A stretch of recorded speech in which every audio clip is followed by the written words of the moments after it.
भारत के सबसे रोमांचक गेमिंग प्लेटफॉर्म विंजो पर हैं 70 से भी ज्यादा गेम्स। तो खेलो अपने मनपसंद गेम्स और रोज जीतो करोड़ों के इनाम। Download now from winzogames.com। Game में वित्तीय जोखिम शामिल है और इसकी आदत लग सकती है। जिम्मेदारी और अपनी जोखिम पर खेलें। खास करके जो कंपनियां हैं, बीमा कंपनियां जिन्होंने ये बीमा किया है, उनको राज्य सरकार अपनी तरफ से भी पैसा देती, किसानों से भी प्रीमियम के तौर पर पैसा लिया जाता है। तो ये वो बहुत बड़ी रकम ढकार जाती है। और कंपनियों ने कितना मुआवजा काश्तकारों को दिया, ये आंकड़े अगर निकल लिया जाए तो हजारों करोड़ रुपए कंपनियों ने इस फसल बीमा के नाम से कमाए हैं और किसानों को इसका कोई लाभ नहीं मिला। वहाँ पर एक तहसीलदार पकड़ा गया और 20 लाख रुपए उसने जला दिए गए।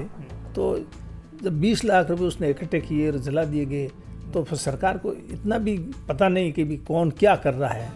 पहले तो किसानों पर पानी की कमी की मार पड़ी और फिर उसके बाद में ये जो तूफान आया, रही सी कसर, उससे किसानों की कमर टूट गई। आज किसानों की वो बहुत बुरी हालत है। जो भी फसल थी वो फसल उस तूफान की वजह से सब खेतों के अंदर बिखर गई। किसान बहुत ही, मैंने खुद ने वहाँ जा कर के मुरबों के अंदर किसानों के खेत देखे, हालात बहुत बुरे हैं। ऐसे हालात में सरकार को मदद करने की ज़रूरत है। खास करके फसल बीमा योजना है, उसमें कई प्रकार की विसंगतियां हैं जिसकी वजह से किसानों को मुआवजा मिलने में कई कठिनाइयां भी है। और किसानों से दावे पेश करवाने के लिए उस शर्त है कि किसान दावा पेश करेगा तो ही उसको मुआवजा मिलेगा। तो किसान अपना दावा पेश कर रहे हैं, लेकिन सभी किसानों को इसकी जानकारी नहीं है।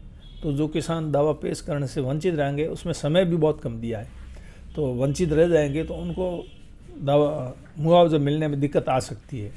और खास करके गिरदावरी की बहुत समस्या है। जो पटवार सर्किल खाली है, जिनके चार्ज अतिरिक्त चार्ज दूसरे पटवारियों के पास है, वो उन पटवार हलकों को गिरदावरी नहीं की उन्होंने। उस वजह से ये भी एक बड़ी समस्या है।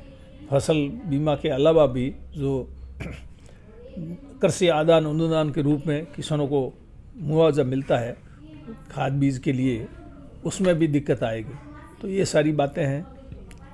कृषि निदेशक से भी मैंने बात की थी, उन्होंने भी कहा इस तरह इस फसल बीमा योजना के बारे में जानकारी ली किसानों के बारे में। तो प्रयास कर रहे हैं कि किसी भी तरह से किसानों को जो नुकसान हुआ है उसकी भरपाई तो नहीं हो सकती, लेकिन कुछ उनको राहत मिले तो वो अपने पैरों पे खड़े रह सकते हैं। नहीं तो उनको नहरी क्षेत्र छोड़ करके वापस जाना पड़ेगा जहाँ से आए। आज भी स्थिति पिछले आज से 4 साल पहले जितने किसान वहाँ जा कर के बसे थे, रह रहे थे, उसमें से आधे किसान तो वापस चले गए। और इस साल की स्थिति को देखते हुए और किसान वहाँ से चले जाएंगे। जो किसानों को मजदूरी के रूप पैसा भी वहाँ नहीं मिलता है, मजदूरी का पैसा भी डूब गया। तो ऐसी स्थिति में वहाँ रहना भी उनका बड़ा मुश्किल है। तो इसलिए प्रीमियम के नाम पर बड़ी राशि बीमा कंपनियां ले लेती है, लेकिन जब क्लेम देने की बारी आती है तो 10 तरीके के कंपनी के मतलब नाटक होते हैं।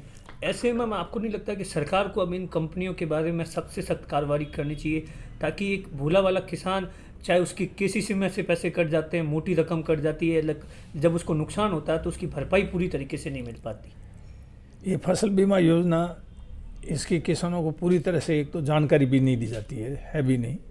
और दूसरी ये फसल बीमा योजना है, इससे किसानों को फ़ायदा ऐसा इसमें कम है। ये खास करके जो कंपनियां हैं, बीमा कंपनियां जिन्होंने ये बीमा किया है, उनको राज्य सरकार अपनी तरफ से भी पैसा देती, किसानों से भी प्रीमियम के तौर पर पैसा लिया जाता है। तो ये वो बहुत बड़ी रकम ढकार जाती है।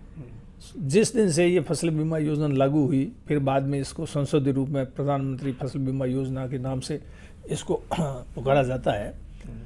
तो इन कंपनियों ने शुरू से लेकर आज दिन तक कितना कुल प्रीमियम किसानों द्वारा और सरकार द्वारा जमा करवाया गया, इन कंपनियों को दिया गया, और कंपनियों ने कितना मुआवजा काश्तकारों को दिया, ये आंकड़े अगर निकल लिया जाए तो हजारों करोड़ रुपए कंपनियों ने इस फसल बीमा के नाम से कमाए हैं और किसानों को इसका कोई लाभ नहीं मिला है। मैम जी, जिस तरीके से आप लगातार विधानसभा में घूम रहे हैं अपनी विधानसभा में, तो किस तरीके की समस्याएं सामने आ रही है और किस तरीके से समाधान किया जा रहा है? क्या अधिकारी आप जिन बातों को उठा रहे हैं उनके बारे में कुछ कार्रवाई कर रहे हैं, या नहीं? क्योंकि आपने विधानसभा में भी कहा कि मैं भले बोल दूं लेकिन कार्रवाई कुछ नहीं होती है। वो तो अब शासन किस प्रकार से चल रहा है, किस प्रकार से नहीं चल रहा है, ये शासन की एक व्यवस्था है। लेकिन अगर शासन सख्त हो तो ये जो भ्रष्टाचार हो रहा है, कोई भी काम है आज बिना पैसे को होना बड़ा मुश्किल हो रहा है, तो वो काम भी बिना पैसे के हो सकता है। लेकिन शक्ति कम है, भ्रष्ट लोग, आपने अभी देखा वहाँ पर एक तहसीलदार पकड़ा गया और 20 लाख रुपए उसने जला दिए गए। तो जब 20 लाख रुपए उसने इकट्ठे किए और जला दिए गए तो फिर सरकार को इतना भी पता नहीं कि भी कौन क्या कर रहा है। सरकार के ध्यान में ये बात होनी चाहिए कि कौन अधिकारी भ्रष्ट है, कौन अधिकारी भ्रष्ट नहीं है, कौन जनता का बिना पैसे के काम कर रहा है और कौन पैसे के बिना काम ही नहीं कर रहा है। तो इस प्रकार के हर अधिकारी की जानकारी सरकार के पास होनी चाहिए और सरकार को ऐसे भ्रष्ट लोगों को सेवा से बर्खास्त कर देना चाहिए। जब तक ये सख्त कदम नहीं होगा, ऐसे लोगों को सेवा से बर्खास्त नहीं करेंगे तो ये भ्रष्टाचार की जो बेल है ये तो बड़ी होती जा रही है और लोगों को लूट रही है। तो चाहे कहीं भी हो, चाहे मुआवजे का मामला हो, इसमें भी कई तरह का मामले होंगे। तो मेरा तो ये है कि सरकार इस मामले में सख्ती बरते और भ्रष्ट लोगों को सिक्के जेब में कसे।